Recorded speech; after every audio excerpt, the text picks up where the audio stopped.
Buenas tardes. Nuevamente aquí en el Beato Angélico con una charla de café con un gran artista, con Norberto Santangelo. Así que vamos a poder compartir una interesante charla con un amigo y un gran artista, en compañía de unos cuantos amigos presentes y otros más a distancia. ¿Tomamos asiento ahí? Eduardo Santangelo, ¿qué podemos decir de él? 40 años con la plástica, no es poco, ¿no? Es una vida. No es poco, sí. Ahora parece una ráfaga.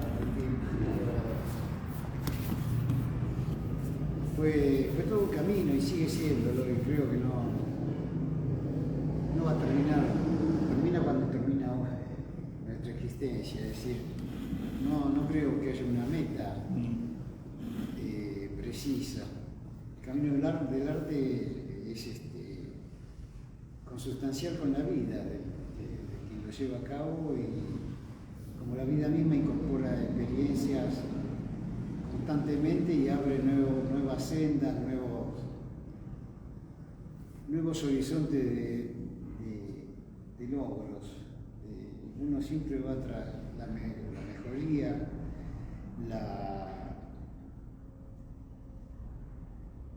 evitar el estancamiento, sobre todo en una forma determinada de expresión que no progrese. Uno espera siempre lograr encontrar ese camino que lo lleve a una nueva etapa de expresión, de evolución. Y eso nos lleva todo el tiempo. Y vos siempre vas buscando nuevos caminos, nuevas posibilidades, obviamente manteniendo tu estilo, tu forma, pero bueno, ahí llega el café, porque esto es café con los artistas. No se escucha ya, Gracias, Walter. Bueno, llegó el café, así que es realmente un café y ahora compartimos con los demás también un café. Sí, yo pienso que cualquiera sea el estilo.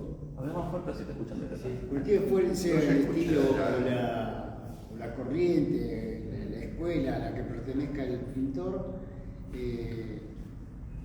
hay las variantes de expresión, sí puede continuarlas de por vida. De hecho, lo han demostrado pintores que,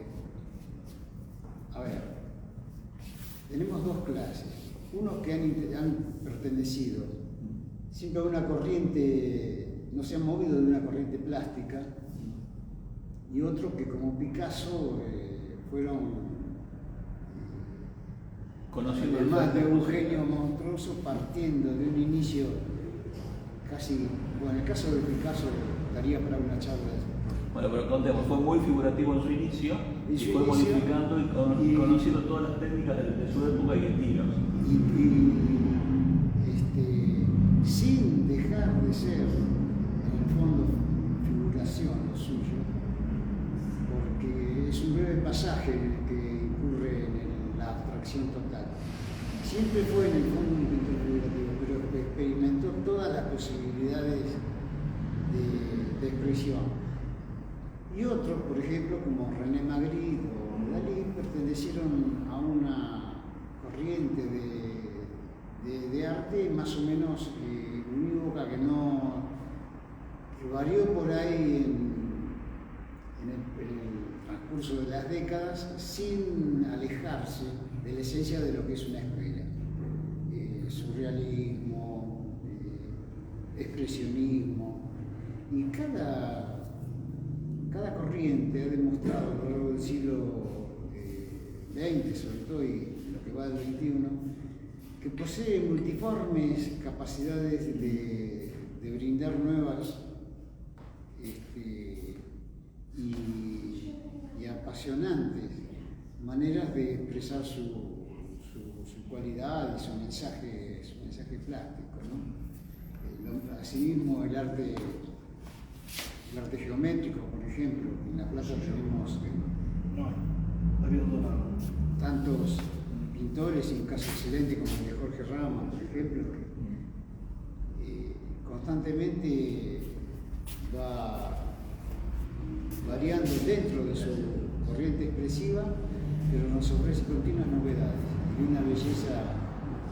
Bueno, en tu caso también, porque vamos, no podemos decirte solamente que sos surrealista ni que sos metafísico, sino que sos un artista que siempre va innovando, va buscando imágenes, pero unas imágenes de una interioridad muy rica, que siempre nos deja boquiabiertos, diríamos, porque sí, cada obra tiene una historia tan rica, tan propia, que muestra tu bagaje cultural, pero además tu innovación, porque sabes cómo crear nuevas obras. Sí, es una exploración. Uno continuamente intenta adentrarse más en lo que es la raíz del impulso creativo que te mueve, al que querés ser fiel y en el que querés concretar logros. Y contanos, ¿cómo es ese impulso creativo? ¿De dónde surge la idea?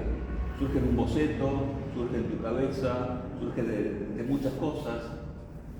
Y yo realmente fijo el boceto para no olvidarlo, como son tantas las ideas que a uno le van surgiendo. Hola Beatriz, ¿cómo te va? Uno lo fija en boceto primero para no olvidarlo y luego para desarrollarlo. Pero realmente es una imagen algo casi como un flash y uno dice, juzga que es una buena idea para llevar a la tela o al dibujo. Sé que para otros artistas el proceso es más desarrollado en el tiempo. Pero en mi caso es una imagen con un concepto visual básico, que luego uno la puede modificar, la puede enriquecer o a veces simplificar también. Por ejemplo, no sé, a ver, que tenemos acá para fácil de enfocar. Aquí vemos este trabajo increíble de las flores en primer plano con las avispas. Pero son avispas que fuiste transformando, ¿no? Tienen tu propia impronta.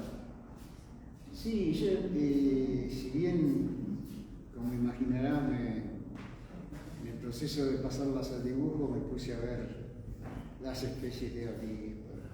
Pero yo pienso que el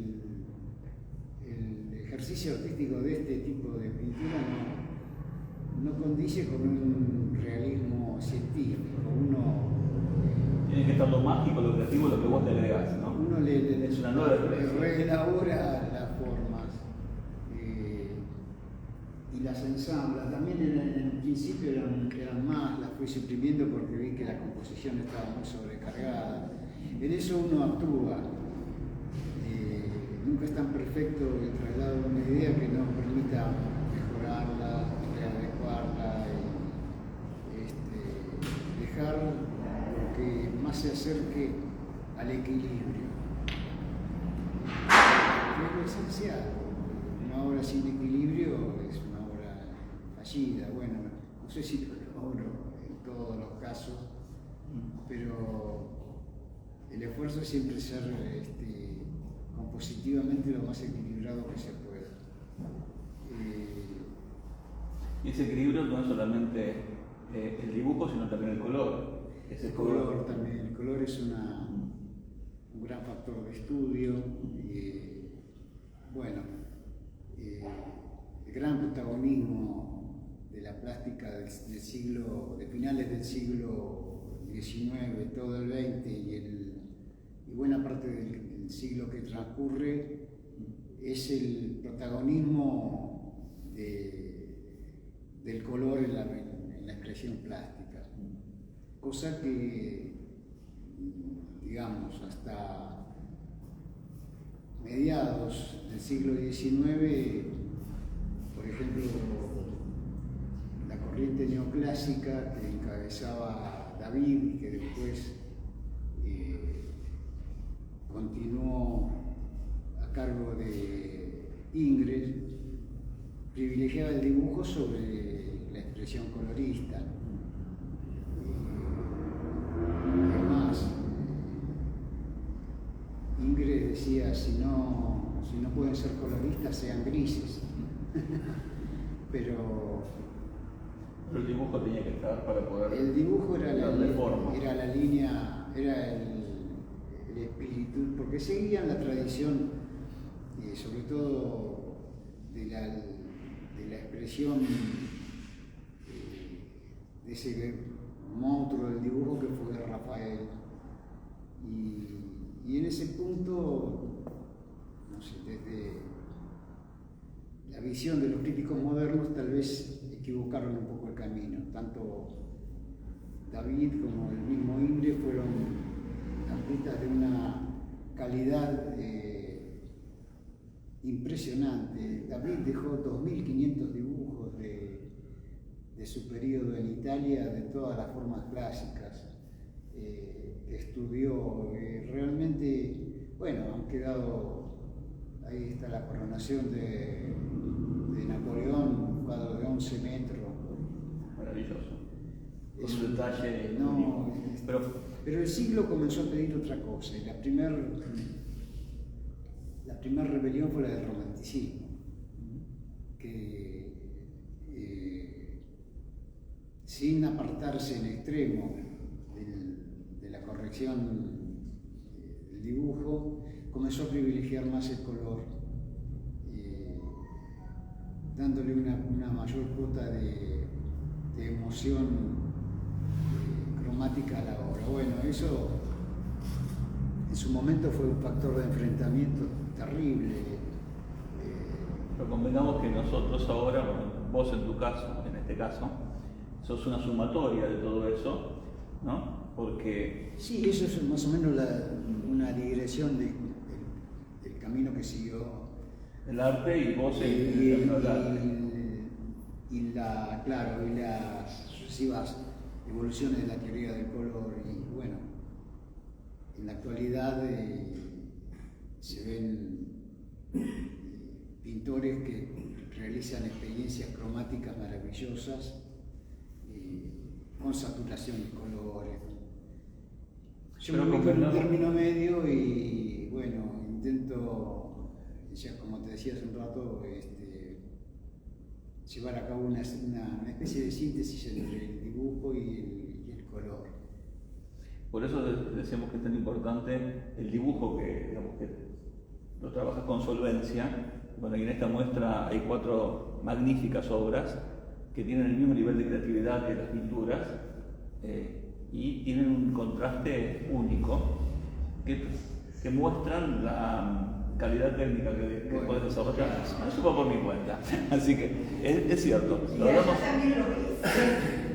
¿Sí? Lo hablábamos, bueno, con Marita, con Eduardo Amigo los otros días, cómo tu solvencia técnica te permite plantar una figura bien, que no están volando, están donde deben estar, y eso te hace que el dominio de la escala de grises logres esas obras, que indudablemente son las que te permiten después hacer las obras en color, porque tenés la construcción, tenés la solidez que te da eso, pero también la construcción que te permite generar ese ritmo, esa armonía que cada obra tiene. Sí, yo en principio pensaba hacer, cuando comencé a concurrir al taller de mi profesor, el maestro Bertoni, mi pretensión era modesta, comenzar a dibujar simplemente, no pensaba pintar. Perdona, ¿hace 40 años esto o más? Más, ¿no? Más. Mucho más. Un poco más porque yo empecé allá por finales de los 70 en los cursos de dibujo. O sea que son 40 años con la práctica ya de profesional. 40, pero, digamos, no. Pero no para sé, atrás podemos ir mucho más con... De la primera muestra muy caradura que hice en el 83, debí haber esperado mucho más para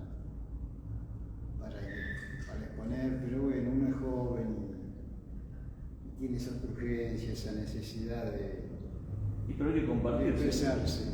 Decime, si la pintura no sale de tu taller, no tiene sentido. Claro, bueno, y de ahí hasta ahora haciendo un trabajo de hormiga a lo largo de todos estos años y una aventura hermosa también, que gracias a Dios he podido llevar adelante y que, bueno, espero me siga dando nuevas vías, renovadas vías de expresión para mostrar nuevas cosas, ¿no? Pero el dibujo es fundamental. El dibujo es fundamental y mis primeros años en el taller no solo dibujaba en el taller, sino que en mi casa me ponía modelos, improvisaba modelos de naturaleza muerta, de ropas, me volvía loca mi mamá. Así, no me toquen esto, no me lo muevan. Bueno, era muy chico y sí, ese ejercicio con el lápiz me ha ido ayudando.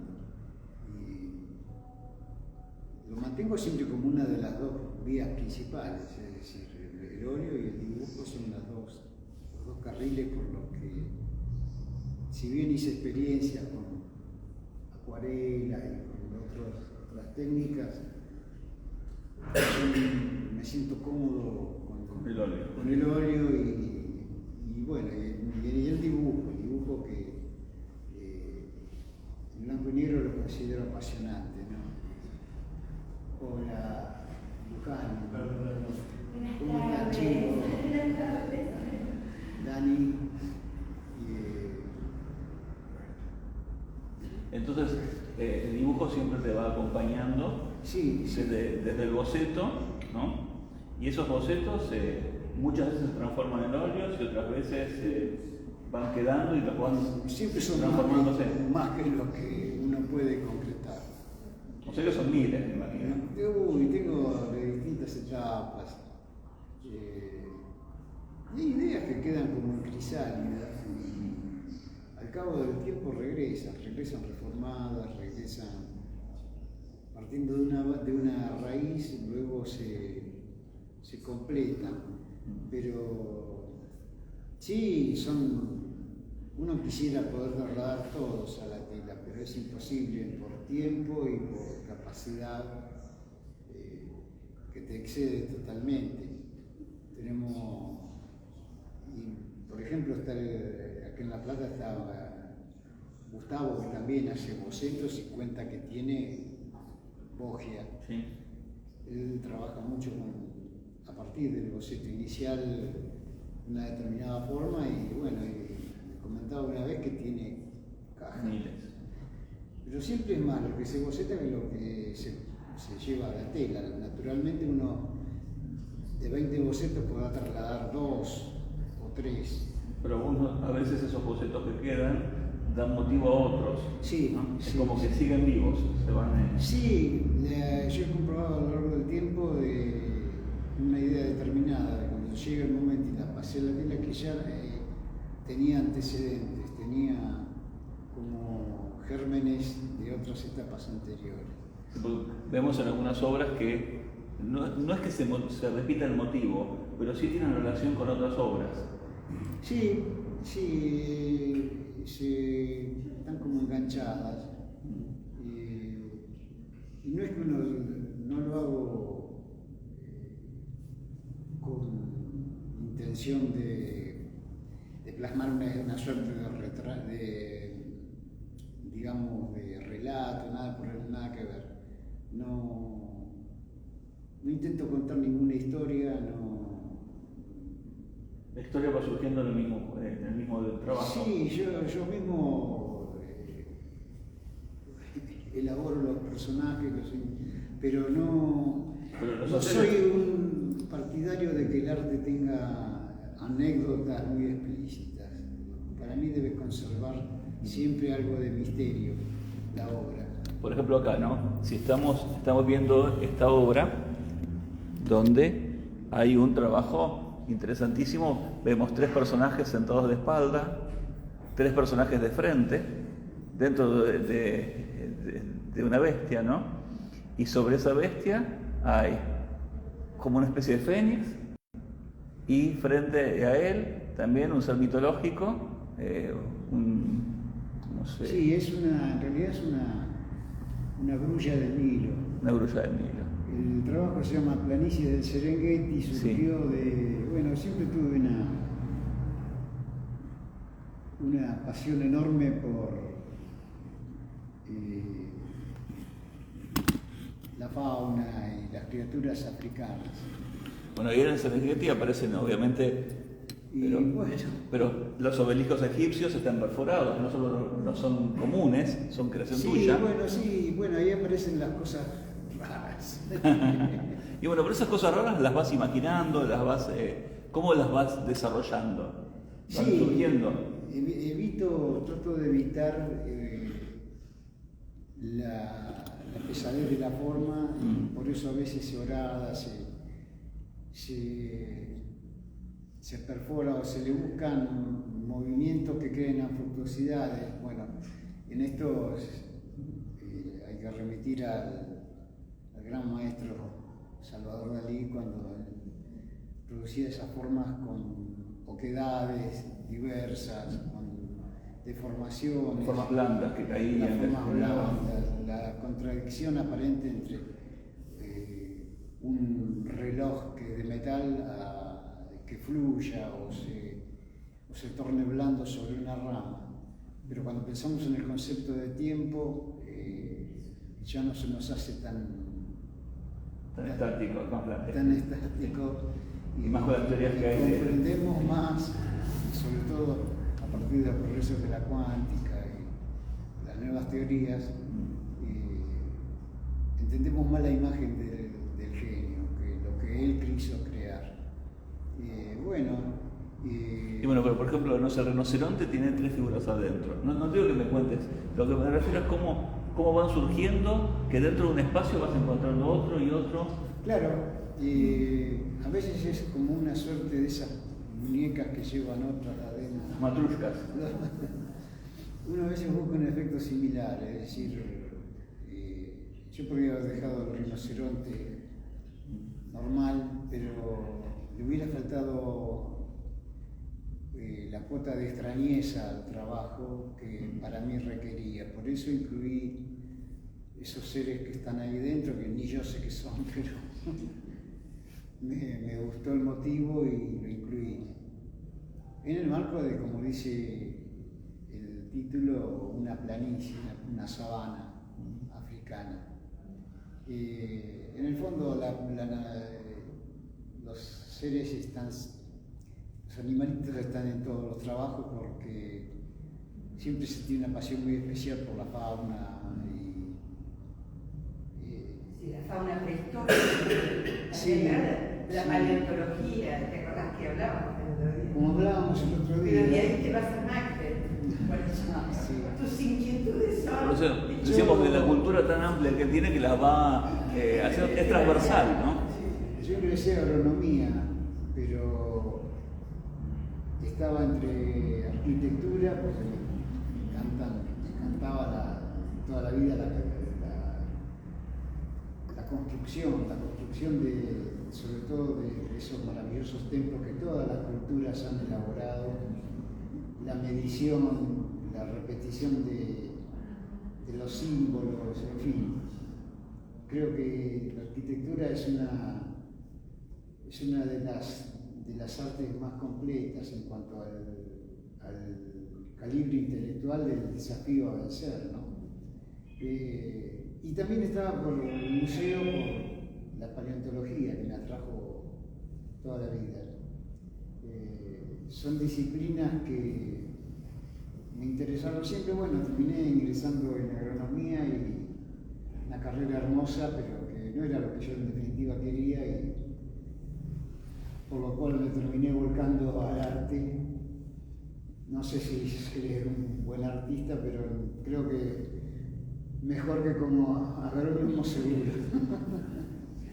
Indudablemente, todo lo que has podido abrevar en los estudios, en la agronomía o todo lo que son las letras o la historia del arte que conoces, por ejemplo, profundidad se materializan en la obra.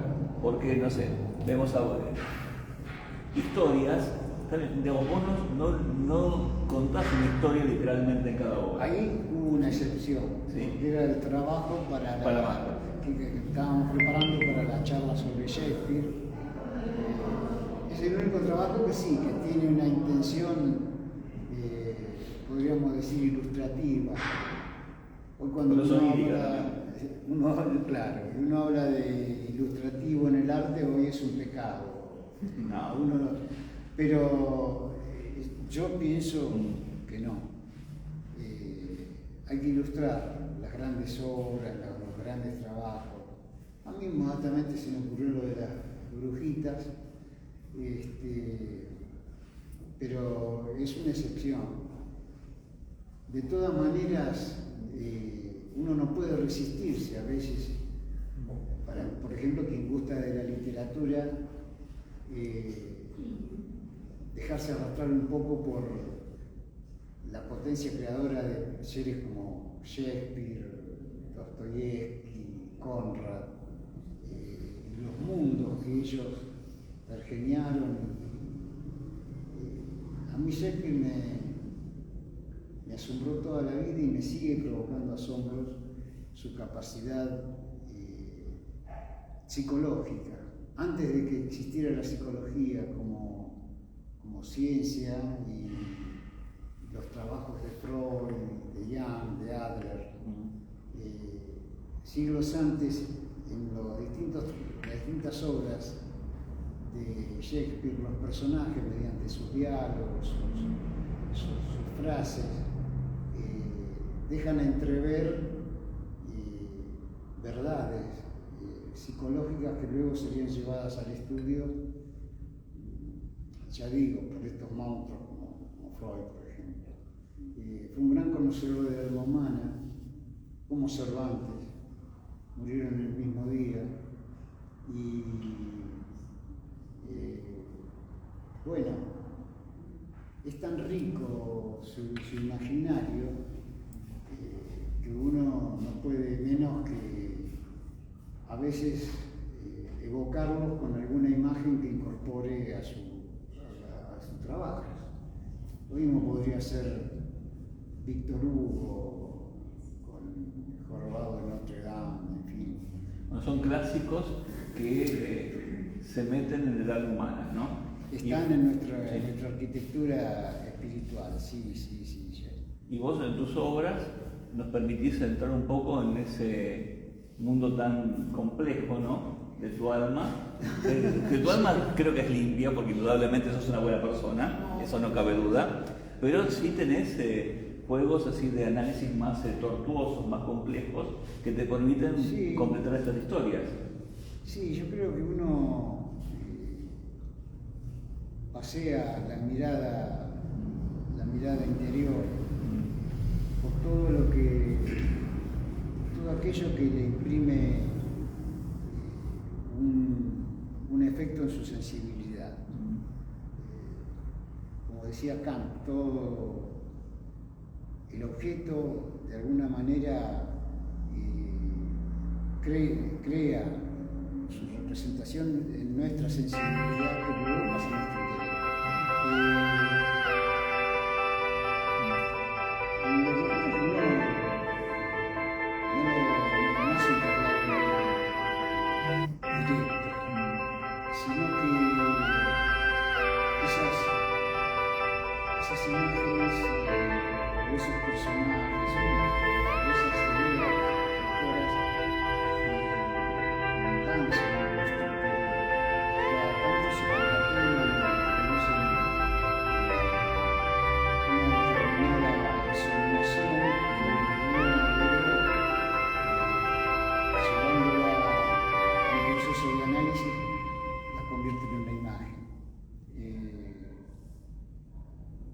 Son absolutamente misteriosas.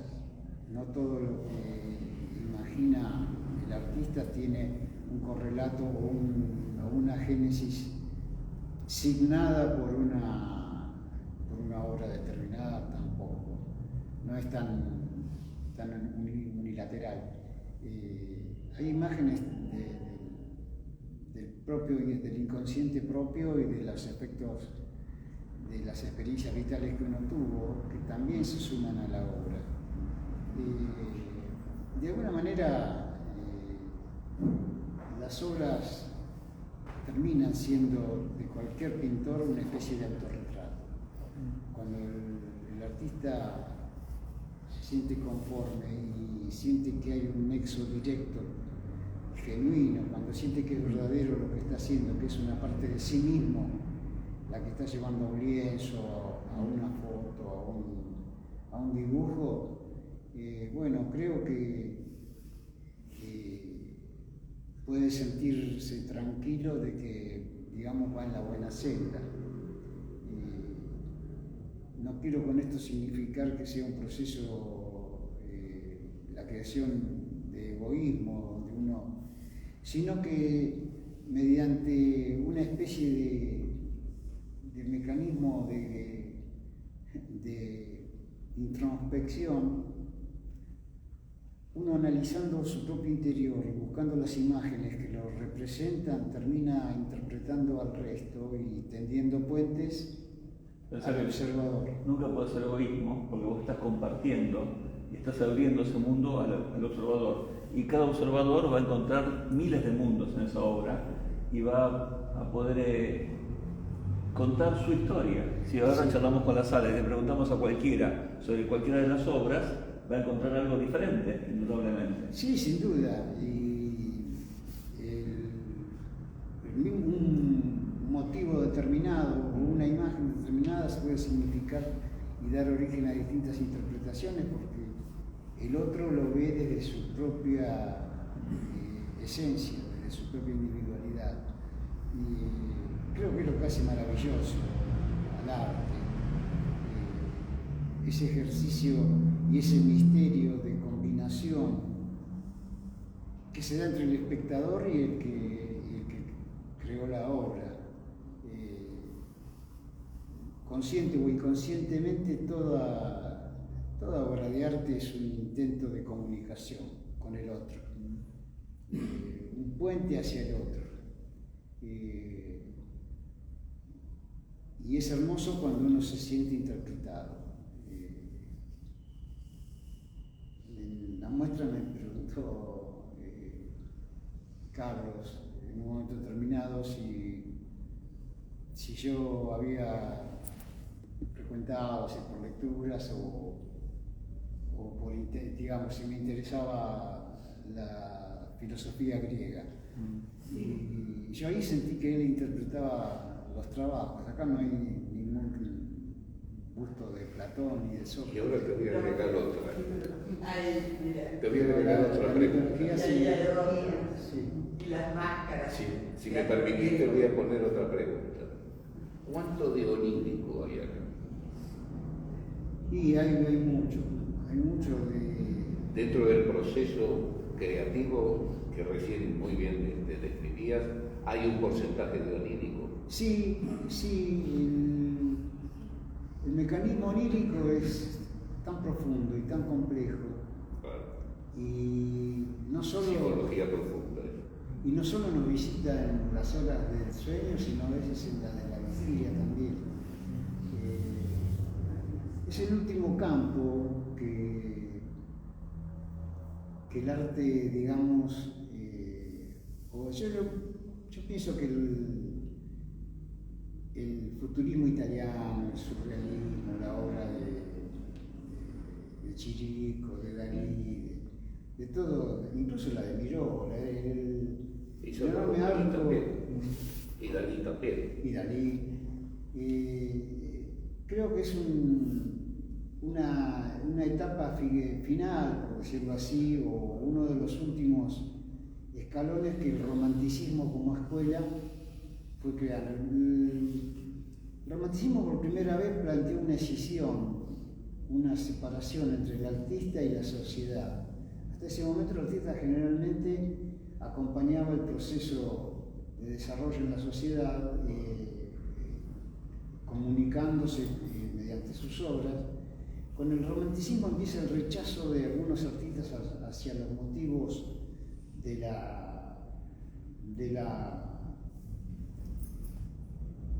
lo corriente, de la sociedad en la que estaba inmerso. Y se empiezan a buscar como motivos las escenas lejanas, las escenas de cacerías, los serrallos orientales. Comenzó con un pintor que lamentablemente murió muy joven, pero que estaba llamado, es uno de los grandes pintores, pero nunca sabremos cuánto nos pudo haber dado, que era Theodore Géricault, que él también empezó, fue el primero que comenzó con una sistematización de retratos de personas con deficiencias mentales. Dejó una serie de retratos de personas con insanías y a su vez, bueno, fue el autor de La barca de la medusa, la balsa de la medusa, un cuadro maravilloso hecho presentado en taller y con figuras de cera. Ahí hay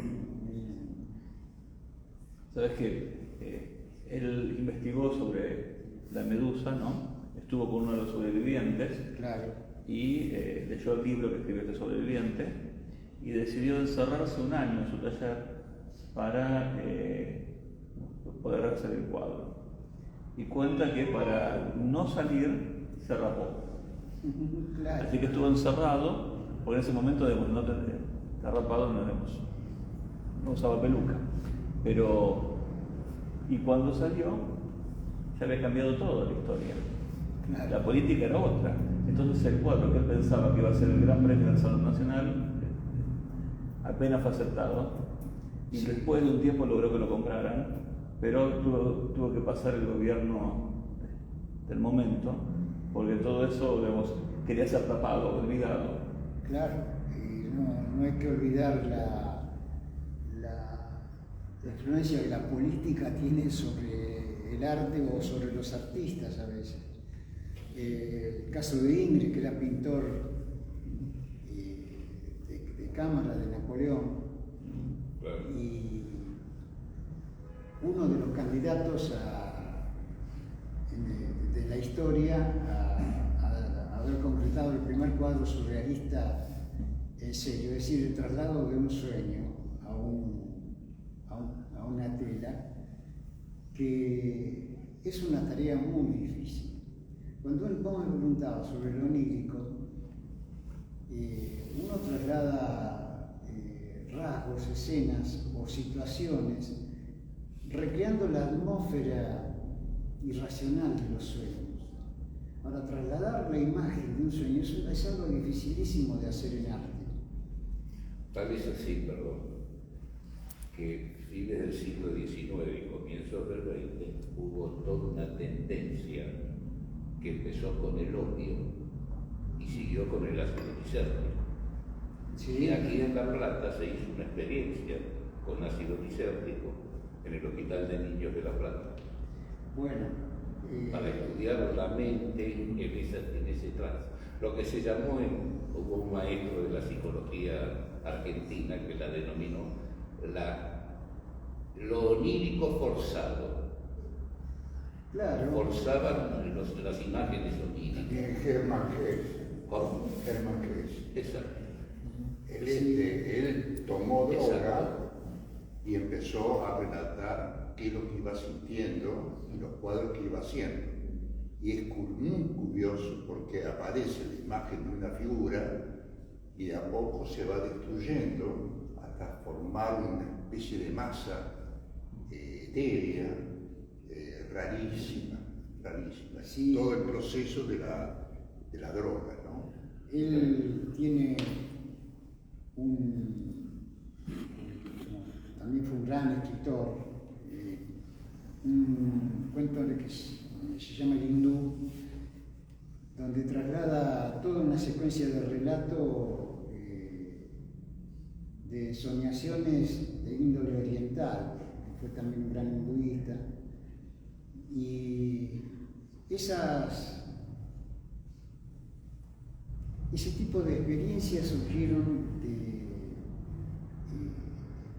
en el inicio propiciadas por Julian Haslett, un biólogo británico, y seguidas adelante por su sobrino, Aldous Huxley, muy influido por la cultura oriental. Claro. Y también por una idea que se tenía en ese periodo del siglo, de que la imagen artística, la ensoñación artística tenía correspondencia con los estados de alteración de los místicos al atravesar una experiencia religiosa. Y pensaron que eso remitía también a la similitud con algunas experiencias a su vez logradas en base al suministro de una droga determinada. Y bueno, algunos inyectaban mescalina, otros, la mayoría terminó con serios problemas. Sí, sí. En ese camino de las sustancias. Mientras que otros permanecieron simplemente en el plano de las ideas. Bueno, Hess fue premio Nobel en 1946, pero ya había instalado en la sociedad europea de ese entonces una correspondencia entre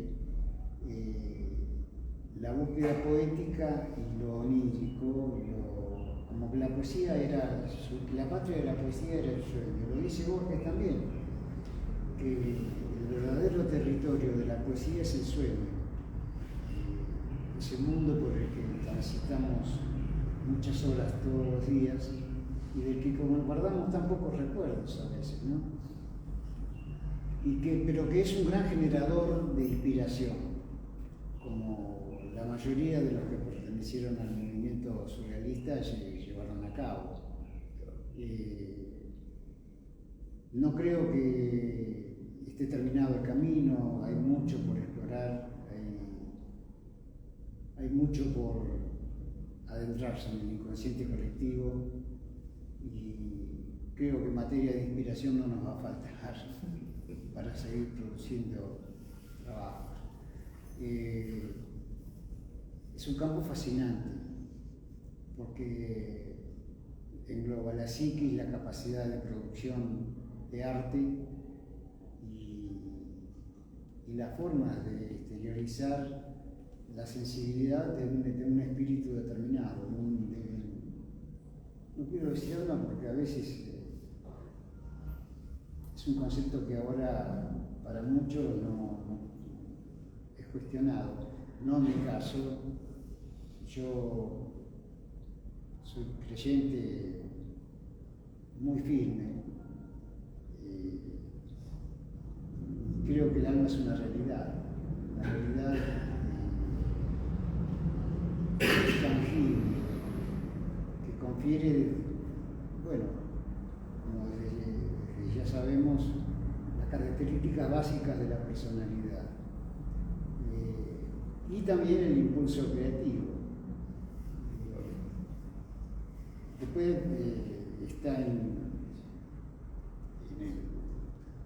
el sujeto llevar adelante la tarea y el esfuerzo enorme que implica la producción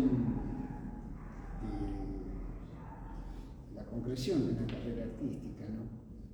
Las horas de trabajo, Contanos un poco eso también de tu forma de trabajo. Vos, ¿cómo es tu día en el taller? Bueno, Me imagino que a veces te perdés en el tiempo en el taller, entras y... Sí, ya... yo, bueno, ahora estoy jubilado, pero durante muchos años tuve que buscar la manera de compartir el tiempo de creación con el tiempo de trabajo y eso me llevaba a que tardara más tiempo en hacer el tipo de obra que yo quería concretar. pero usualmente el tiempo libre que disponía era para la pintura o el dibujo. Fines de semana, generalmente yo trabajaba de tarde o tarde-noche, trabajo tarde, tarde-noche, y ahora que tengo más tiempo, bueno, incluyo también la mañana, en ese sentido. Pero te evadís del tiempo, es como que Sí. entras en otro espacio. Sí, y bueno, Picasso decía que cuando entro al taller el tiempo queda afuera. Creo que a todos nos pasa un poco eso. Cuando estamos haciendo lo que nos gusta, se produce, hay como una unión entre el trabajo y el que lo está haciendo. Uno pierde esa noción del tic-tac, de estar pendiente del reloj. Hasta el yo de uno se mete en la obra. Entonces no hay separación y uno creo que experimenta una felicidad poco común, ¿no? Cuando se encuentra en soledad con su obra. Bueno, Da Vinci decía que el pintor tenía que trabajar solo. Yo sé que, y lo comprobábamos en el taller, podíamos, un grupo de amigos, trabajábamos juntos y no había problema, pero por lo general el artista es solitario, trabaja con sigue su karma y no le pesa, porque ya te digo, uno siente esa mancomunidad con lo que está haciendo y es una experiencia a la vez que feliz, es liberadora y completa nuestra interioridad. Y ese tiempo que estás solo con la obra también te hace dialogar con ella y la vas modificando, me imagino. Porque del boceto inicial no, sí, se va creciendo, va. Y ningún boceto es tan determinante que impida que la obra sea modificada. Además, uno continuamente somete a la evaluación el trabajo y a veces hay error también. Hay veces que se producen equivocaciones, como en cualquier actividad. Tampoco es decir, a un boceto, hago el cuadro y está todo. No es así. Hay trabajos, algunos están acá, que han sido empezados, dejados, vueltos a comenzar, porque también intervienen factores humanos. Es decir, hay veces que se siente que uno no entra en el trabajo, que no lográs lo que estás buscando y como hay como un rechazo. Y bueno,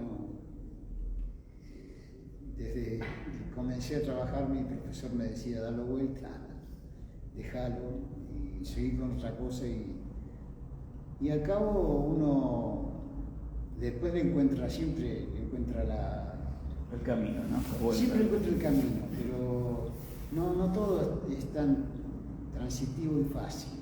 Es decir, concretar una idea a veces lleva más tiempo del que uno imaginó y requiere no dejar la obra, sino suspenderla, continuar. En mi caso me da resultado. Suspender ese trabajo por unos días, por un mes y continuar con otra cosa. Y luego la respuesta aparece. Después, el tipo de sociedad en la que vivimos y uno no es un ente creador alejado de los problemas cotidianos, al contrario, estamos inmersos en la realidad de nuestra sociedad que es dura y bueno, eso a veces también afecta. Pero a veces somos como tu Sísifo, ¿no? Que empezamos, subimos la piedra y subimos, cae, volvemos a empezar. Y así es nuestra vida. sí, Y tu obra también tiene eso, ¿no? Empezar, seguir, volver a comenzar. Yo pienso que es los mitos griegos son siempre metáforas que remiten a hechos a hechos de la experiencia vital. Sísifo, cuando vemos las reproducciones, ha sido un motivo de la plástica de toda la vida. Según la mitología era un sujeto bastante complejo, era bastante complicado. Era complicado, de ahí el castigo que se ganó. Pero también está la metáfora del ser humano volviendo siempre a la actividad luego de las experiencias fallidas. Creo que ese es el meollo del mito, ¿no? Se decía que el siglo XX el hombre era Sísifo porque construía, venía una guerra, destruía, volvía a construir y así seguimos. Seguimos y bueno, ahora estamos en estos días, hablábamos con Carlos, la situación de Medio Oriente que es espantosa. ¿Cómo podemos, después de tantas guerras que nos han mostrado los inútiles que son o destructivas y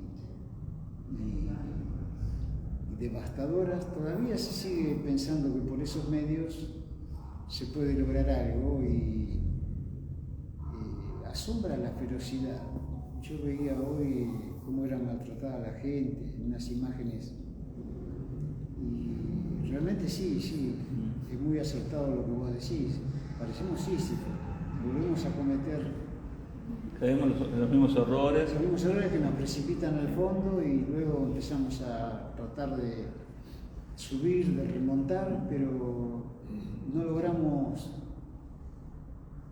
entender que la violencia no soluciona las cosas. Sí, por favor, Luján. Sí, Norberto, justamente el tema que estás diciendo ahora. Acá tenés una obra que tiene en la misma imagen un Cristo que está terriblemente crucificado, tenés un hongo radioactivo, una bomba atómica. Yo te iba a preguntar, ¿es algo que te atormenta? ¿Es algo que te preocupa? Retomando el tema onírico de los sueños. Sí, en ese sentido, a ver, la postura del Cristo es la que generalmente se adopta al representarlo cuando se lo baja de la cruz. Nada más que están ausentes los personajes que comúnmente lo rodean. Y en el primer plano está la pareja humana y en el fondo una explosión nuclear. Yo le puse expulsión, por mezclar las palabras, explosión y expulsión. Como que la desobediencia que según nuestra religión, a nuestros primitivos padres, siempre de acuerdo al relato bíblico, la desobediencia que originó que fueran expulsados es el mismo tipo de cualidad negativa que en la actualidad nos lleva a cometer los actos que vemos, y uno de los mayores peligros que entraña esa situación es lo que está en el fondo, que es la posibilidad de autodestrucción, que no todas las culturas, casi ninguna cultura poseyó esa capacidad antes que la actual, pero nosotros sí podríamos eventualmente ser capaces de una barbaridad así. Y cuando hablábamos con Walter, mi pensamiento iba hacia la zona en la que está ocurriendo este último evento, porque es la que describe la Biblia como la llanura de Megiddo, las escenas del Apocalipsis. No quiero caer en el dramatismo de pensar que va a ser así, pero es como una alusión a que en el fondo no cambiamos, no evolucionamos del todo. Seguimos obedeciendo a patrones negativos, solamente en el caso de las guerras. Lo estamos viendo cotidianamente los desastres climáticos, los indicadores de variaciones que pueden llegar a ser desastrosas, los aumentos de huracanes, el derretimiento de hielos, en fin. Cuando a veces hablo con otro pintor de la familia que todos queremos, y me refiero a Alberto Natale, que comparte también y siente mucho la cuestión ecológica. Hace muy poco tiempo atrás hablábamos de qué poca conciencia tenemos con respecto al mar, por ejemplo. La cantidad de contaminación que acumula el océano está terrible.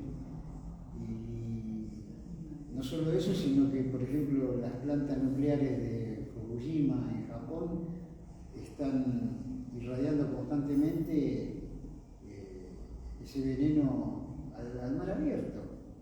Es decir, por un lado tenemos una dicotomía de una humanidad que muestra maravillas de conocimiento y de tecnología nunca vistas, y por otro una desaprensión en cuanto a la naturaleza y al planeta en el que vivimos y que no tenemos otro, que nos obliga por lo menos a reflexionar, y que a veces también se cuela de manera inesperada en lo que uno pinta o dibuja, ¿no? Sin buscar hacerlo de manera como relato directo o como otros pintores también de manera muy respetable acuden directamente a apuntar temas de denuncia sobre temas ligados al ambiente, al medio ambiente, o alguna de las otras lacras, la intolerancia racial, en fin. Es algo de lo que el artista también está consciente, que no somos solamente sensibles para ordenar el color o la forma del boceto, sino que también nos afecta la realidad.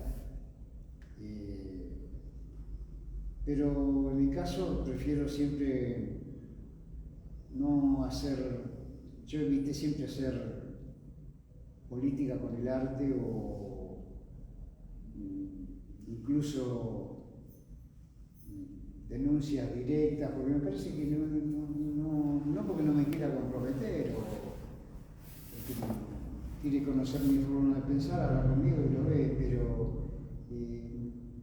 me parece que el arte está para tomar cosas de la realidad, pero retamizarlas y transformarlas en objeto de belleza, en objeto que agraden y que tiendan, ya que en otros aspectos no lo hacemos, que sea el arte el que haga puentes entre las distintas, entre el que crea y el otro, el observador, que es el que le da realidad al trabajo. Si no hubiera observador, el cuadro sería una cosa coloreada en algún lugar, pero como decía Borges, que el libro toma realidad a partir del lector, si no es una cosa, no tiene. La obra de arte es lo mismo, pero no debe cederse, me parece, a las tendencias más bajas, es decir, digo más bajas entre comillas, de caer en la partidocracia o en cuestiones que no hagan a la pureza de la expresión artística, que debe ser cuidada para mí siempre, ¿no?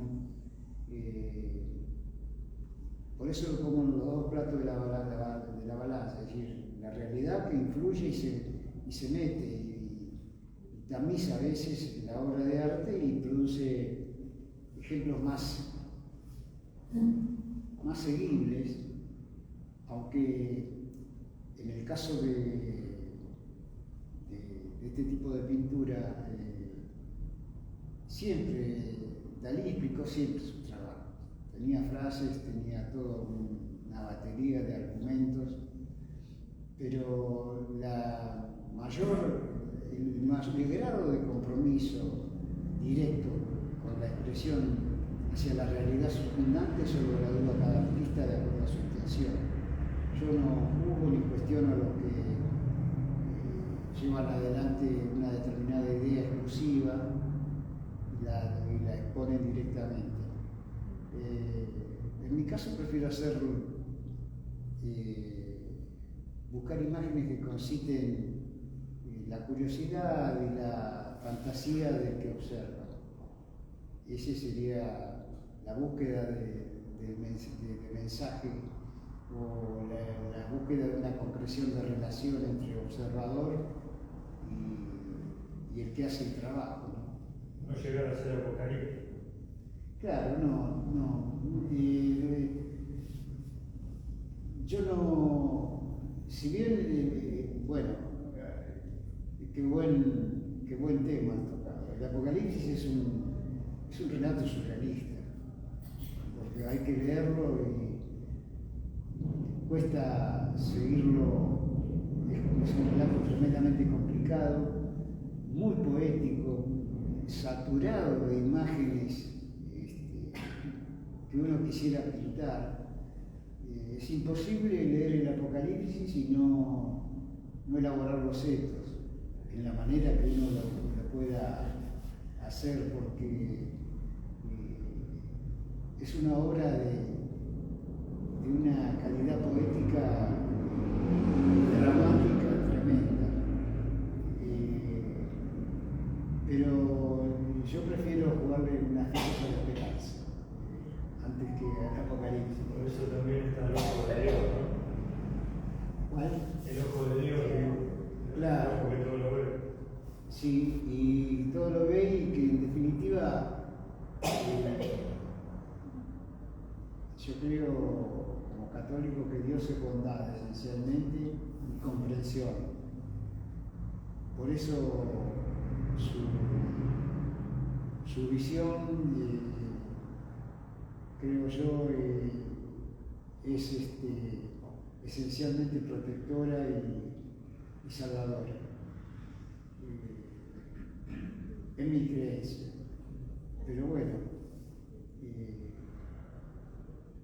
con relación a lo que hablábamos al principio, vemos que no todos en estos momentos responden a lo que es la esencia de su propia creencia. No estaría pasando lo que pasa en Medio Oriente, ¿no? Que realmente consterna. Pero decime lo simbólico que hay en tu obra. Recién lo asociaste a Freud, a Hume, digamos, ese mundo que abrió el psicoanálisis. A vos también te generó nuevas visiones, nuevas posibilidades. Sí, yo desde mi muy escasas posibilidades como lego total, por curiosidad me asomé a la obra de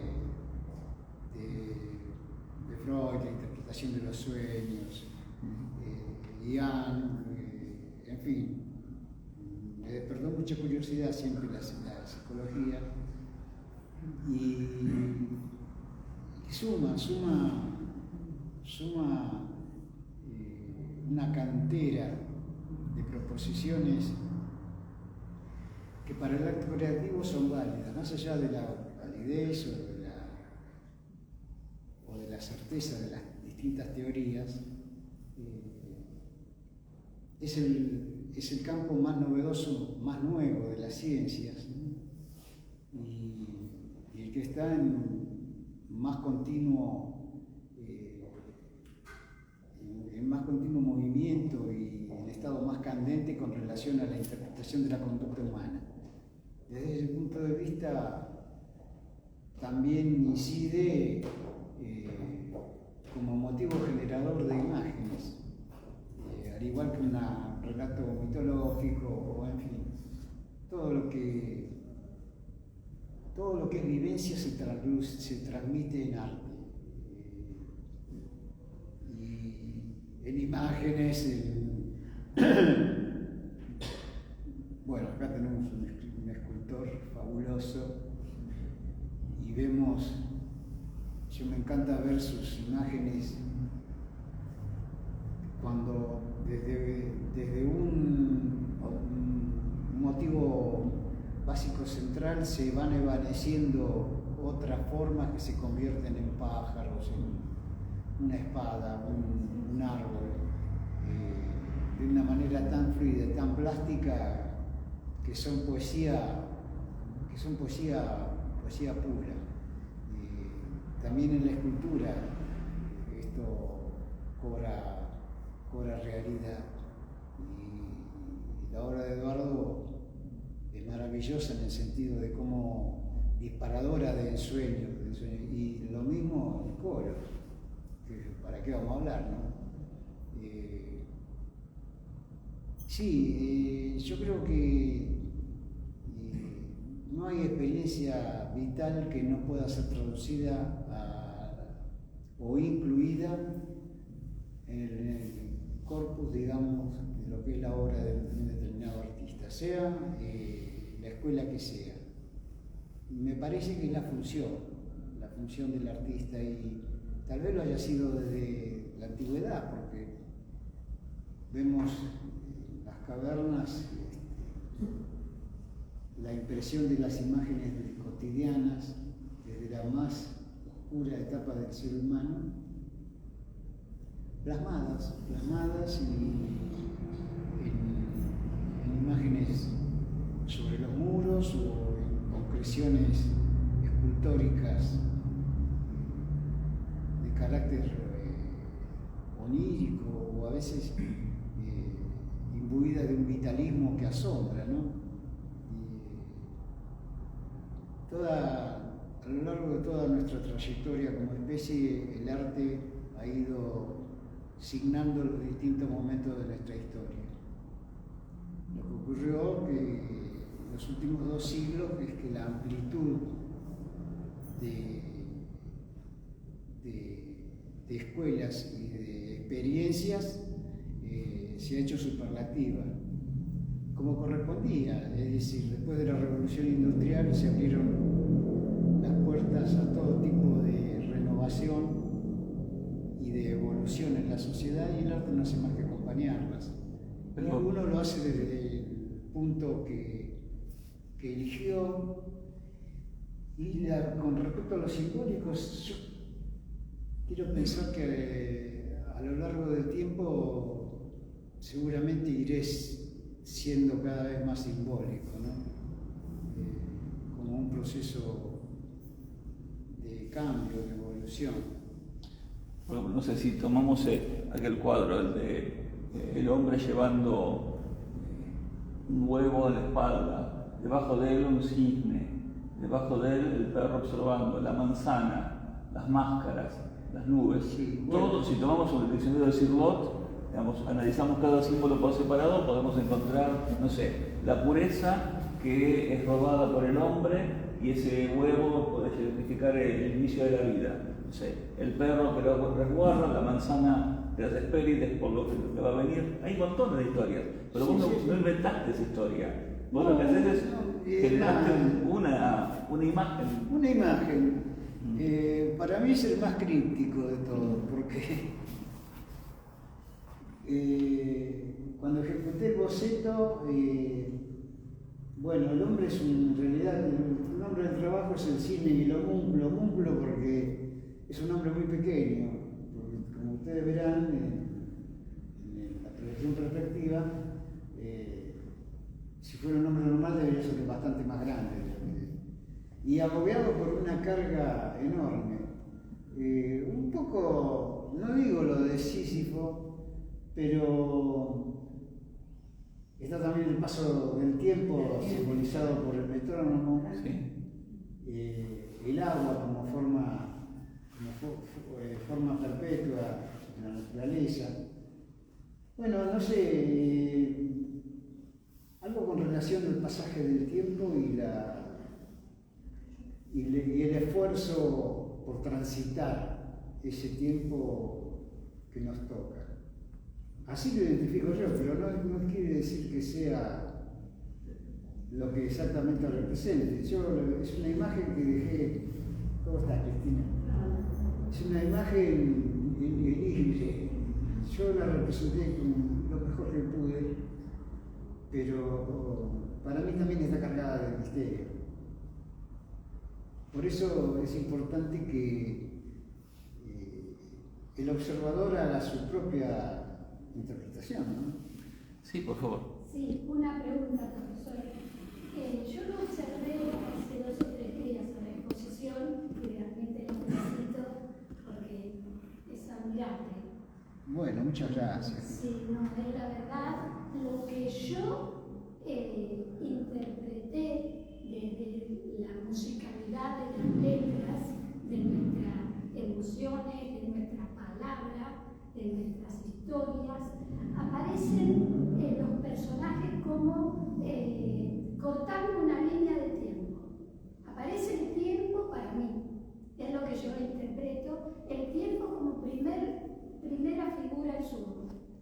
Sí, sin duda. No sé si me puede interpretar. Con todo lo tremendo que eso implica, pero sí, estoy de acuerdo. Tal vez tras las figuras, las atmósferas y las situaciones, lo que campea por toda la obra es una meditación sobre el tiempo, sobre el transcurso del tiempo. Sí. Bueno, yo le agradezco mucho porque entiendo que se abre un canal de contacto, de interpretación entre su percepción y lo que yo quiero hacer, y eso a mí me alegra muchísimo. Muchas gracias. El transcurso del tiempo es un tema tremendo en filosofía,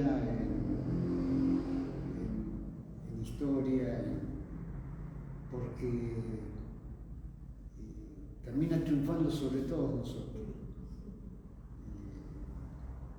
Y es uno de los verdaderos puntos centrales de motivación para el intelecto humano es precisamente pensar el tiempo y su accionar sobre nosotros, ¿no? Sobre nuestras vidas. Y una de las formas de enfrentar al tiempo es con el arte, de un modo modesto desde nuestra condición humana, pero las grandes formas artísticas son las que han desafiado y desafían al tiempo y que perduran. No sé, cuando uno ve desde las pirámides a las grandes, o la Capilla Sixtina, o las grandes obras que el hombre ha creado, las maravillas de Angkor en el sudeste asiático. Es decir, de alguna manera siempre el hombre creó, intentó, sabiéndose finito, crear formas que lo superaran y que se internaran en el tiempo más allá de su estadía o su desaparición. Así tenemos, reitero, desde las pirámides egipcias hasta, no sé, los nuevos edificios de cientos de pisos que están haciendo ahora. Hay algo de lucha en el hombre contra el tiempo, que aunque el que sabe que el tiempo va a poder con él, deja su obra para la posteridad y para las generaciones que lo sigan. Una actitud de reconocimiento y de nobleza, me parece, una de las más importantes. Así que sí, es cierto, como usted lo dice. Tu obra te trasciende el tiempo, sí, indudablemente. Invitamos a los amigos que quieran escribir sobre las obras de Norberto, que nos hagan llegar al Instagram de aquí del museo los textos que surjan de estas obras y después los publicaremos como hemos hecho en otras ocasiones, porque es una forma también de compartir las visiones, de que el otro encuentre en la imagen maravillosa de Norberto su historia y pueda compartirla. Por supuesto, sí, sí, y la escritura es una forma hermosa también de comunicación. Norberto, ¿todos los días trabajás? Y no, digamos, así de manera O sea, ¿todos los días te metes en el taller? tipo Sarmiento, no, pero por lo general la mayor parte del tiempo libre estoy, sí, trabajando. Pensemos que estos no cuadros siempre, llevan meses. A veces uno entra al taller y se pone a escuchar música y a jugar con el lápiz. No siempre estoy directamente pintando, trabajando. Pero si estás pensando en la obra o en otras obras. Sí, desde un punto de vista lúdico. No, ¿Y te ha pasado que ya pasaste el boceto a la pintura y llega un momento en que decís, no, esto no va, y empezás de nuevo otra obra? Sí, lo decía hace un rato. Otra, no.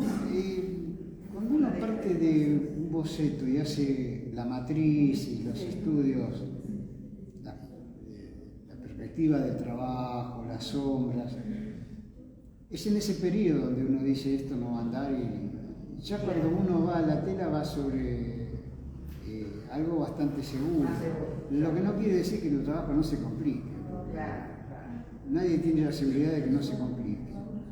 Y por eso decía, a veces hay trabajos que son postergados. Y normalmente hay una secuencia lineal. Partiendo del boceto uno llega a la concreción del trabajo. Pero también eso es según cada artista. Se toma con mayor rigidez o con mayor ámbito de libertad. Uno no pinta dos veces el mismo cuadro. Cuando hace un boceto hace una referencia. Y después uno a veces cambia también sobre su apreciación del trabajo, que también puede pasar.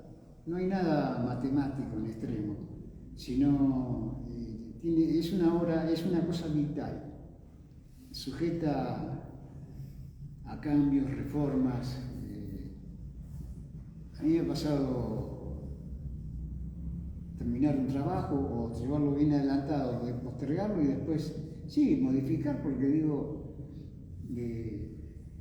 ¿cómo puede ser esto? Y lo cambio. No solo lo hablábamos hace un tiempo, no sé si estábamos hablándolo con Jorge Rama, que él me decía, y hay veces que también ha modificado trabajo casi completamente, porque empezó gustándole algo, luego su visión cambió y bueno, afortunadamente el óleo es maleable y permite muchísimas modificaciones. Lo vemos en los cuadros de los grandes maestros, los famosos arrepentimientos, que ahora con tecnologías de rayos X se pueden apreciar. Los enormes cambios que han sufrido algunas obras desde que fueron en principio plasmadas en la tela hasta su terminación, no solo por cuestiones técnicas como la proyección de la perspectiva, sino sobre la aparición de uno o más personajes que finalmente terminan no estando. En ese sentido, a medida que uno va investigando obras de distintos pintores, es sorprendente los cambios que hay en algunas pinturas que solo se ven por medios técnicos actuales, pero en el pasado no eran visibles. Obra de Goya, de muchos pintores. Hay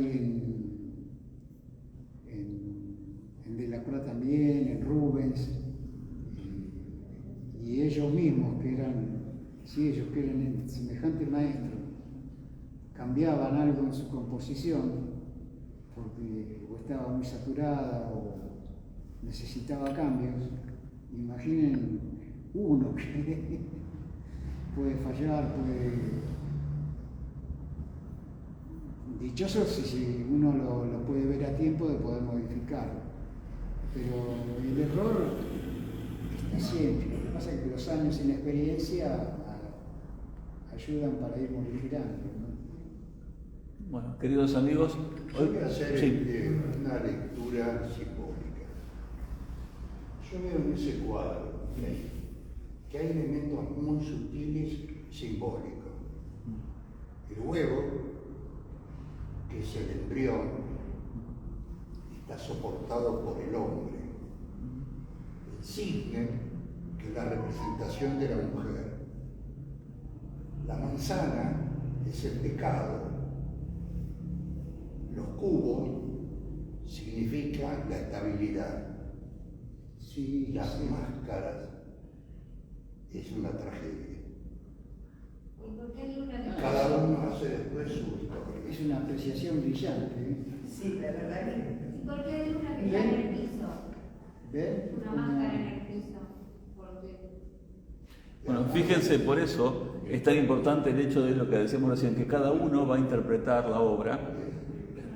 Norberto la pinta, ¿no? La cuelga y nos regala esa historia para que cada uno de nosotros cuente la historia que va a encontrar con los símbolos que uno maneja por la carga, el bagaje de toda la información. Entonces los invitamos a escribir. Una ¿sí? pequeña consulta técnica.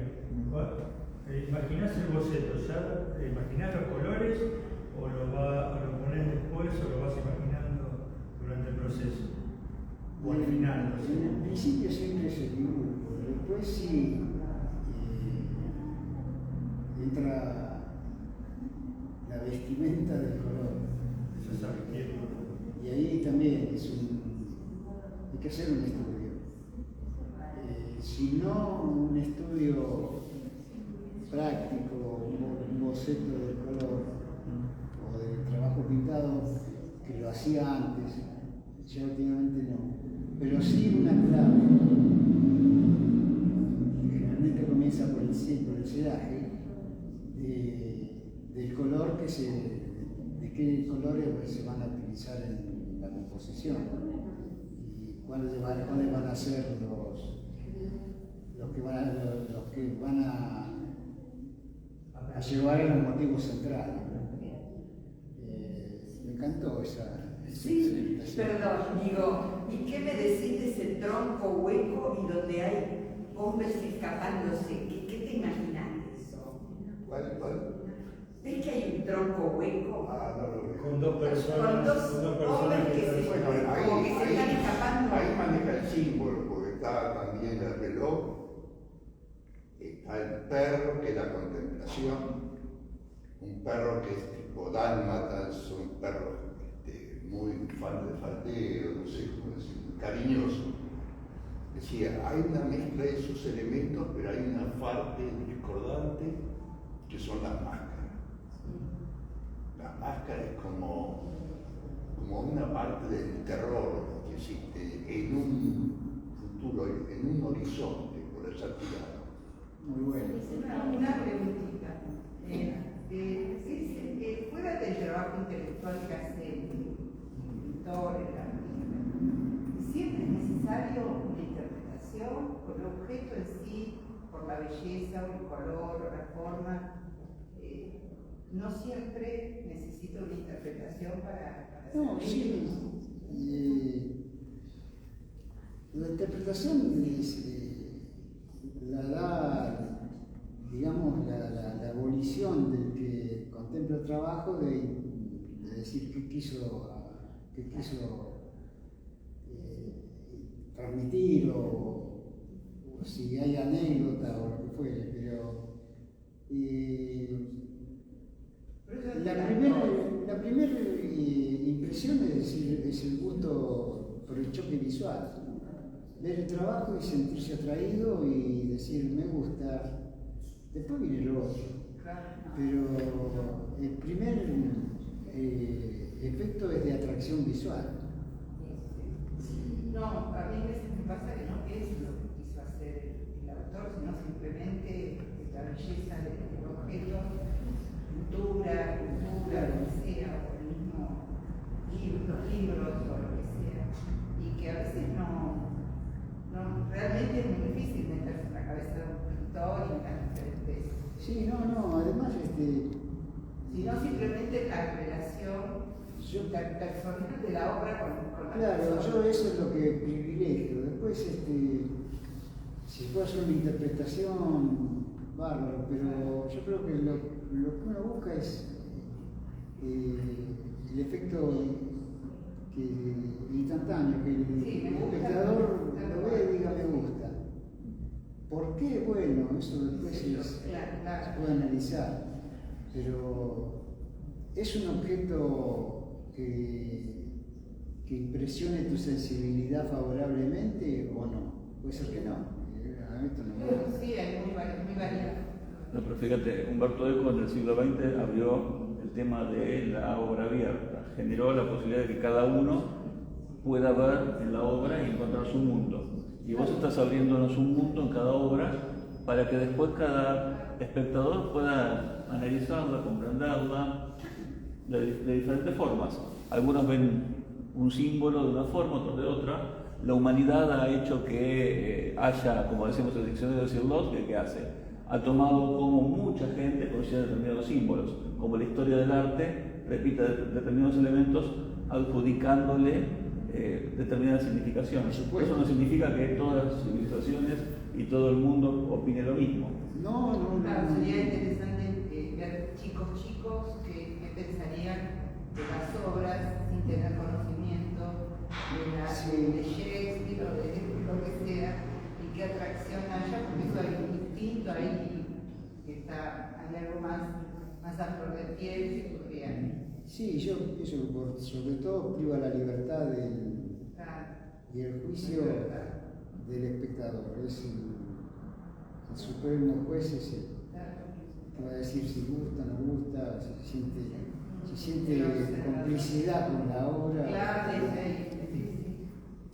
Bueno, hemos disfrutado de un maravilloso café con un gran artista, así que ahora nos queda seguir.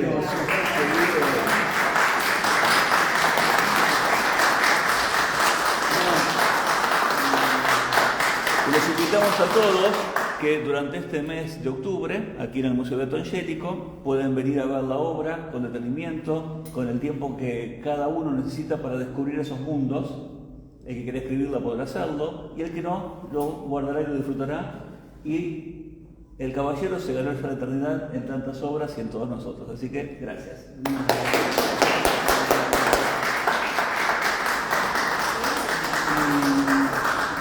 Mi gratitud para vos, Walter, por favor. Darme la posibilidad de mostrar los trabajos en esta hermosísima sala, y a toda la gente del museo que se han portado tan bien conmigo, y para vos, reitero, la mayor gratitud por tu generosidad. Desde ya, muchas gracias. Gracias a vos y a los amigos que nos acompañan hoy y a todos los que nos han acompañado en la muestra hoy. Mi más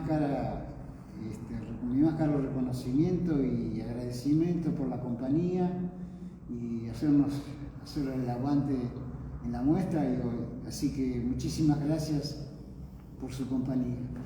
Gracias a vos.